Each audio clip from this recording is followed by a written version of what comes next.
Reading with your kids. Hola, ni hao, konnichiwa, assalamu alaikum, shalom, mahaba, monimuliwanji, namaste, Jumbo! Bienvenidos! Hi, my name is Jedley, and this is the Reading with Your Kids podcast. We are coming to you from the beautiful neighborhood of Reedville in the southwest corner of Boston, Massachusetts. We are so delighted and so very honored that you are joining us in our mission to help all families grow closer through reading. Please be sure to tell all of your family and friends about the show, and please be sure to subscribe to the show on the iHeartRadio app, on Spotify, Apple Podcasts, Amazon Music, wherever you find your podcasts. We're going to be going back to the Orange County Children's Book Festival today to speak to Laurie Polydoros about her wonderful book, Quakechasers. We'll also be speaking with Shayna Rose Penn about Lovable Lucy. Before we head out to sunny Southern California, we want to let you know that this episode of the Reading with Your Kids podcast is brought to you by Yet by Gina Giordano. Have you ever heard your children or your students say they couldn't do something or that it was just too hard? We've all fought a case of the knots before. Yet by Gina Giordano teaches kids that it's okay to make mistakes and that actually mistakes are learning tools. Yet is a superhero who helps the citizens fight the negativity the evil nut twins bring to town and helps those citizens discover their own superpower, the power of Yet. It's a great lesson for young and old with a powerful message that will have your students talking for quite some time to come.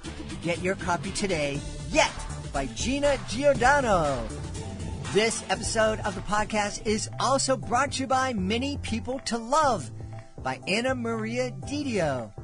Do you know that all adoptions begin with the trauma of separation and loss? There are joyous feelings and loving emotions, but there can also be sadness, maybe even anger. A unique book about adoption, Many People to Love, is told from the point of view of the adopted child. This book is appropriate for adopted and foster kids of all ages to explore the seesaws of emotions they'll feel while acclimating to a new family. Many People to Love will encourage open and honest exploration about what children are thinking and feeling within their own family. It's a really powerful book and absolutely one that should be on the shelf of every adopted family and also the shelves of every family, because it can be a great way to help kids develop empathy for others. Many People to Love by Anna Maria Didio. We also want to let you know that this episode of the podcast is brought to you by I Can Handle It by Laurie Wright. If you are a parent or a teacher of kids aged 4 to 5, this is a book for you. Laurie Wright, author of I Can Handle It, helps people just like you boost positive self-talk in kids so they can feel less anxious and more confident. I Can Handle It is written in kid language so that kids get it and understand how to speak to themselves. It features everyday situations that seem difficult, showing that life's ups and downs can be handled. When reading the book, kids understand that they can handle their problems too and start repeating the phrase, I can handle it, almost right away. Negative self-talk is the root of most mental suffering. So by teaching positive self-talk to kids when they're young, we can help them avoid a lifetime of mental struggle. Get your copy today, I Can Handle It by Laurie Wright. Back here at the Orange County Children's Book Festival, what a great day. I'm joined by Laurie Polydoros. She's the author of Quakechasers, 15 Women Rocking Earthquake Science. Hey, Laurie, how are you? I'm great. How are you? Thanks for having me. I'm delighted to have you on. This is the third book in the series that we've covered. We did 15 High Flyers and 15 Women Filmmaker, 15 filmmakers. And it's such a great concept for a series. It is. How did you get involved with it? Well, I got the idea for this book while I was working out. I was walking on the treadmill and I listened to a podcast from NPR called The Big One. And it's all about, different elements of this big potential earthquake that could hit the San Andreas Fault. And episode 8 was all about women in earthquake science. And I was so fascinated by their brilliance, their work, and the challenges they faced in STEM, fields as women of color, that I thought it would be a great read for young adults and young readers. A compilation of why earthquakes happen, how do we stay safe, and then highlighting these superhero scientists who have their own challenges, in their field. So I pitched it to my agent, and she said, it sounds great, write a proposal. So I did research, and I interviewed 2 of the women in person before COVID, and I was like a kid in a candy store walking on Caltech's campus, just in awe of all these brilliant minds that were there. And so I interviewed a couple before, wrote the proposal, we waited, and then we found a beautiful home and perfect fit with Chicago Review Press as a part of their Women in Power series. Yeah, so that's pretty much the trajectory of how we found the home. Now, I have a niece who is a woman of color who is starting to study biomedical engineering. What kind of challenges is she going to face? Oh, gosh. Other than being the only woman in most of her classes right now. I think one of the scientists that I really loved, that I actually used for the sample chapter, I loved all of them, but her name is Edith Carolina Rojas, and she is originally from Nicaragua. She came here as an 18-year-old with already, graduated high school and in a pre-law program, and she came to a brand new country with a new language. And she was so driven that she worked her way through ESL classes in a year, and she was attending college that following year. She discovered geology and then just skyrocketed, into her field. And something that she told me that really sticks with me, she keeps a Post-it by her computer that says, you belong here and you have a seat at the table. And I think that's such a great reminder that we all have, equal access to our dreams, regardless of our race, the color of our skin, our gender identity, our age even, and I think just owning who you are and walking tall and being ready. These women are ready to call out, any discrepancies or, injustice they see. I think you have to be your own advocate and remember, that you deserve it. You worked hard, you do the job, you do it well, and you deserve to be there. So I think they all feel imposter syndrome in one way or another, and I think reminding yourself and also building a community of not only just women but of men too, that are cognizant of these issues that underrepresented groups still face is super important. And the book title Quakechasers has come to mean so much more to me. It's about chasing your dreams and being willing to face those obstacles head on, as you march forward. To reach your own goals and to impact society and to make our world more empathetic and safer and, just a more beautiful place. As you're speaking about that, we're talking about women in STEM, so women in the science field, women working with very intelligent, very educated people, and they're still finding discrimination. I guess it just goes to show you that, as we might say in Boston, even wicked smart people can be wicked dumb sometimes. Absolutely. And I think it's absolutely better. This book is full of different generations of women, and it was interesting to see how the older generation of women dealt with, some of the bias and discrimination that they faced compared to the newer generation that has more of a platform and has more of a voice now to call out these things.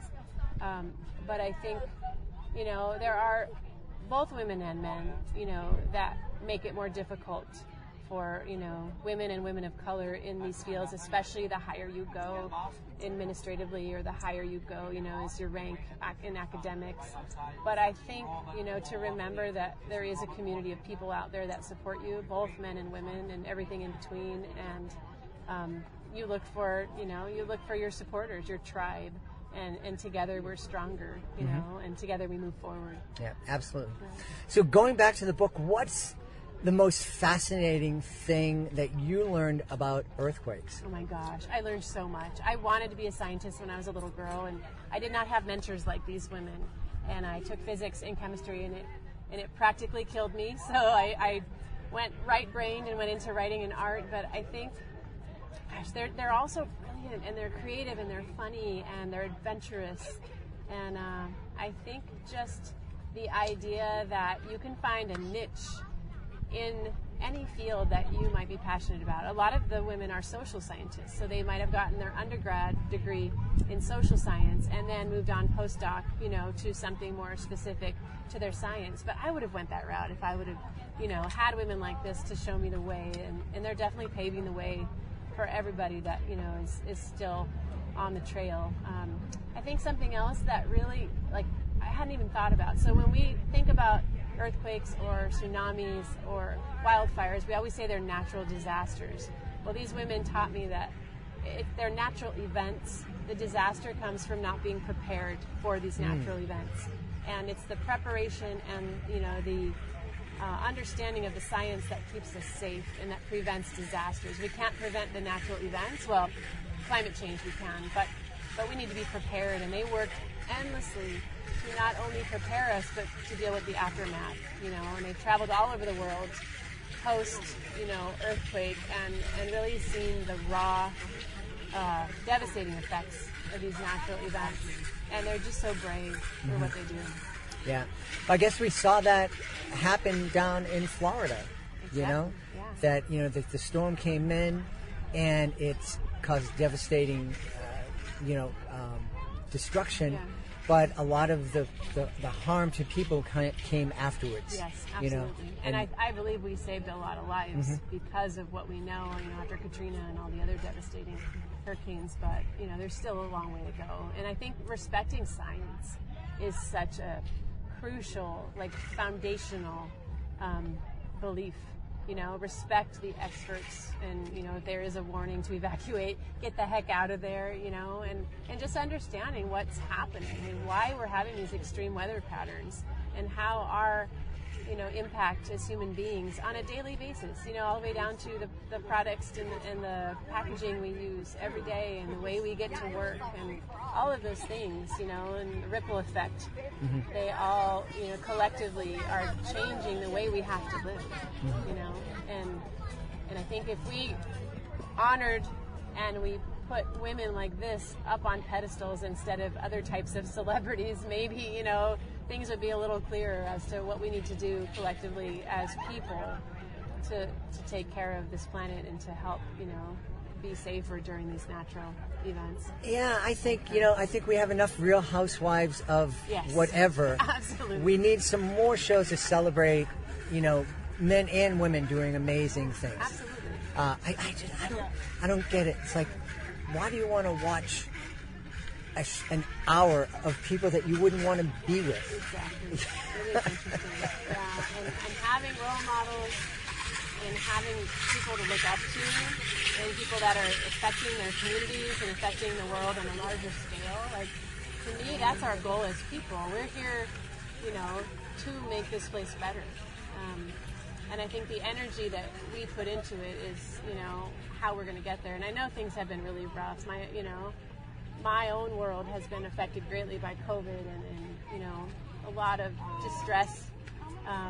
But now it's like I feel like we're at an edge, and we're going to have to collectively leap together to make things better. And I think these women are such a great example of how to use your passion and use your innovation and use your communication skills to reach out, and to step out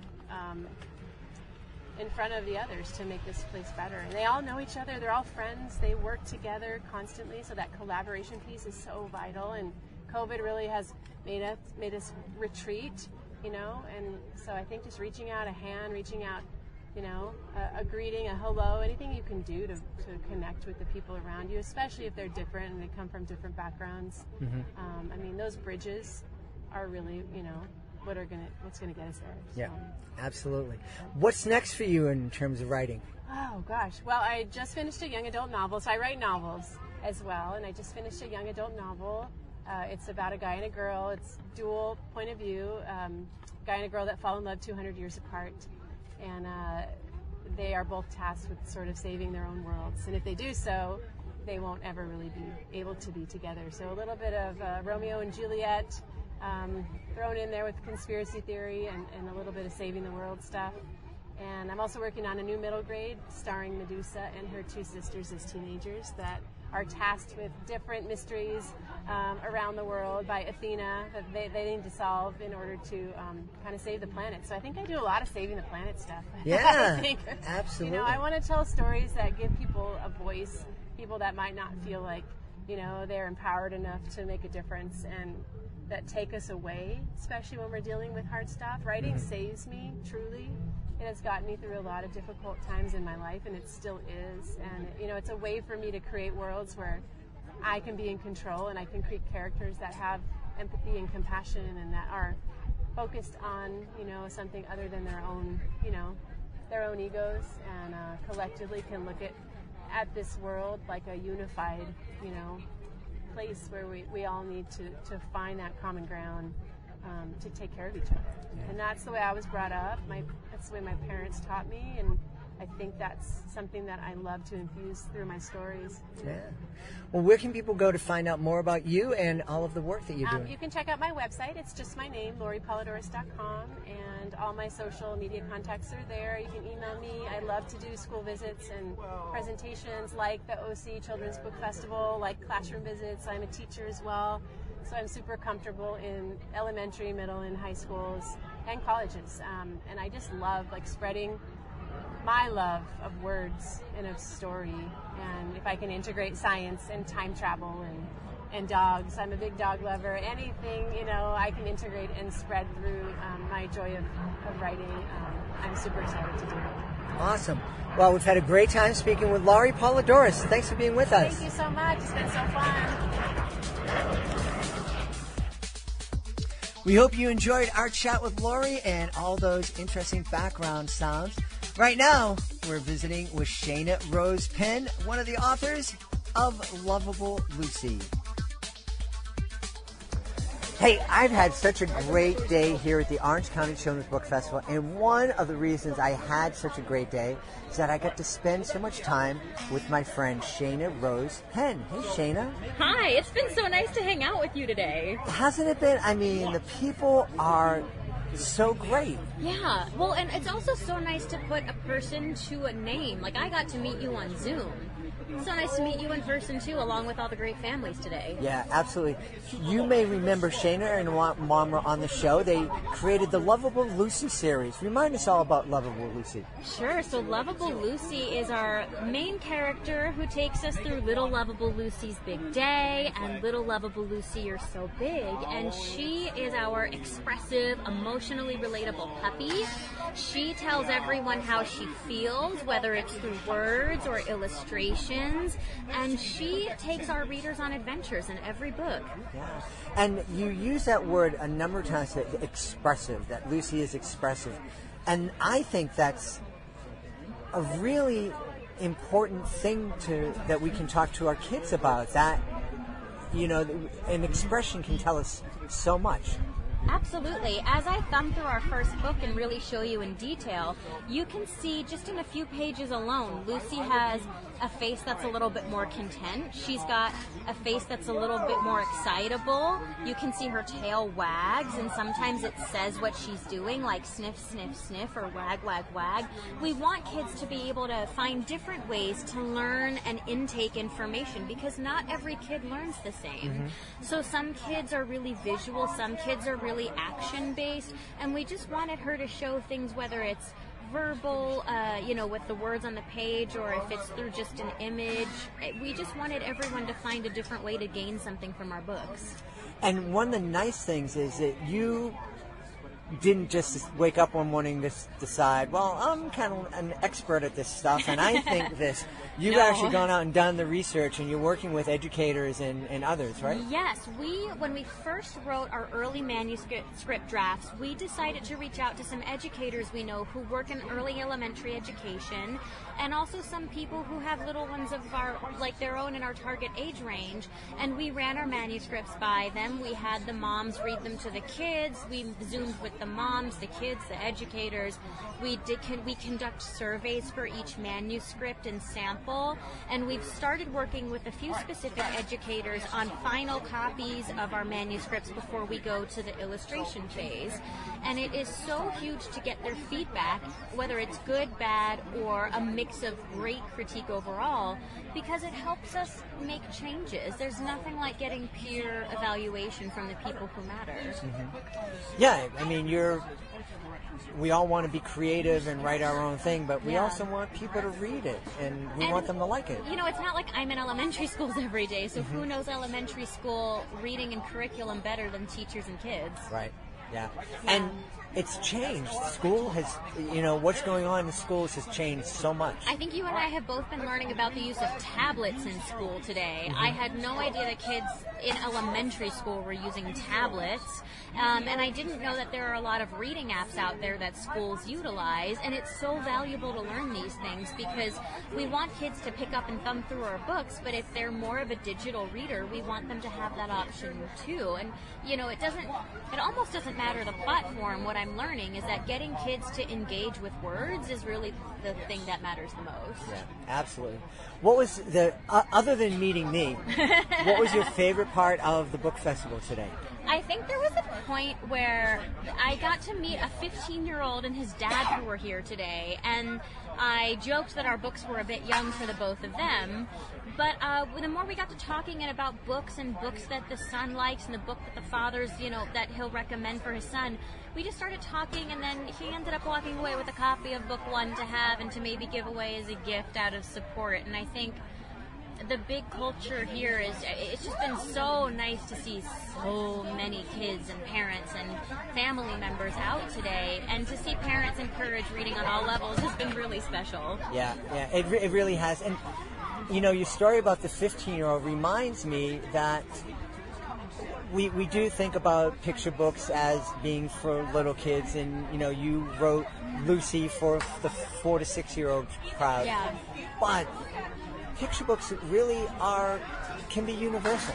Yeah, the same way a coffee table book can be enjoyed by anyone who enjoys looking through interesting photograph collections. Our illustrations are meant to, bring stories to life, and we want everyone to look at our book and say, oh, how lovely, how great is Adwa's work. Mm-hmm. Yeah. And one of the things that I thought, and we talk about it on the podcast a lot, as I'm looking at Lovable Lucy books 1 and 2, these would be great books to take a picture walk through. Yeah. Before you read the story, and talk to your kid. Hey, how do you think Lucy's feeling now? What do you think she's, thinking about on this page? Yeah. And that would be just kind of a great way to start those conversations about feelings and helping kids develop an empathy for others. The same way you can look at a photograph and say, oh, she really wasn't feeling it in this photo. Like when we all take our family photographs and there's always one person who's a little grumpy, or there's always one person who's looking the other way. It's great to take a look at our photo and say, oh my gosh, or to take a look at our book and sort of think like those photos and say, wow, what is Lucy feeling? Or why does Daddy look a little nervous? Or why does Marley look excited? And really get inside the heads of our different characters, because there are so many different personalities in our book. Everyone will find something of themselves to relate to. Yeah. Hopefully. Yeah. It reminds me, the power of pictures. We were coming back, my beautiful wife and I were coming back from Panama, and we were stuck in the Miami airport, and our gate changed 21 times. Oh my gosh. And our terminal changed twice. And so you had a scavenger hunt. We had a scavenger hunt. And we noticed at the third gate change that there was a woman with a 3-month-old and a 3-year-old, and she was also juggling luggage, and she was by herself. That's a lot. And so we started helping her and the kids move from one gate to the next. And it was a long night for this young kid. And at one point, I just took out my phone, and we started scrolling through the pictures of people he had no idea who were my kids and whatnot. But it fascinated him. It kept him for 45 minutes. He just looked. And so pictures are so powerful in spending that time. We've learned that pictures are worth so many words. I mean, truly the saying is not an exaggeration that they're worth 1,000 words. What we're learning is we went from book 1 to book 2, and now as we create our third book, we adjust our manuscripts. We'll sort of write what we want, and then we'll read them and refine them and say, no, Adwa can draw this. Let's write something that's more interesting so the illustration is amplifying it even more. I mean, it's amazing how much a picture can convey. Yep. Especially when you have an illustrator as talented as Adwa Hernandez, who's our illustrator. She really blows our expectations away. In the first 2 pages of book 2 alone, it just blew my mind when I was looking at the proof of it. There are 7 different new faces and emotions in our first 2 full pages alone. And it really shows that you can write and you can illustrate, and they can say the same thing in different ways. You don't have to write and illustrate the same exact thing and do show and tell. You can do a little bit of both separately. That's so important. And now you and your mom are going to come back on because book 3 is going to be available soon, right? Yes, we are wrapping up the illustrations of it, and we're hoping to have it in bookshelves maybe in February. Awesome. Well, you have an open invitation to come back. We can't wait. And until then, where can people go to find out more about Lovable Lucy? They can go to lovablelucyseries.com, Lovable, lucyseries.com, and our books come with free shipping, the same way that fun website Amazon does. Our books are available there too. Awesome. Well, thank you so much for being with us. Thanks, Jed. It's so nice to see you in person. Please be sure to join us for the next episode of the Reading with Your Kids podcast. It'll be episode 2 of our The Library Isn't a Quiet Place Anymore series, being hosted by my incredibly talented intern, Nicole Belcastro. That's the next episode of the podcast. Hey, we had so much fun connecting with authors and fans out at the Orange County Children's Book Festival. We would love to connect with you on social media. Facebook.com/readingwithyourkids, @readingwithyourkids on Instagram, @readingwithyourkids on TikTok, and @GentlyMagic on Twitter. We'd also love it if you could visit our website, readingwithyourkids.com. Sign up for our free online magazine. And also, please use the contact button at the top of the page. Let us know what we're doing well. Let us know what we could be doing better. Let us know who you would like to hear on a future episode of the Reading with Your Kids podcast. And also, right now I want to thank the folks who made today's show so wonderful. Of course, we're going to start by thanking our guest, Polydoros. Please be sure to check out Quakechasers and Shayna Rose Penn. Be sure to check out Lovable Lucy. I want to thank our sponsors, Gina Giordano. Check out her beautiful book, Yet, and introduce your kids to the superpower of yes. Also, Many People to Love, written by Anna Maria Didio. And, of course, we want your kids to know that they can handle it by reading I Can Handle It by Lori Wright. I want to thank my team, Fatima Khan, Rory Grady, Mirabella Q, Jordan Saley. I want to thank my beautiful wife for all the support she gives me. Most of all, we all want to thank you. Thank you so much for taking the time to join us today. And as always, thank you so very much for taking the time to make the world a better place by reading with your kids. I'll be looking for you in the next edition of the Reading with Your Kids podcast.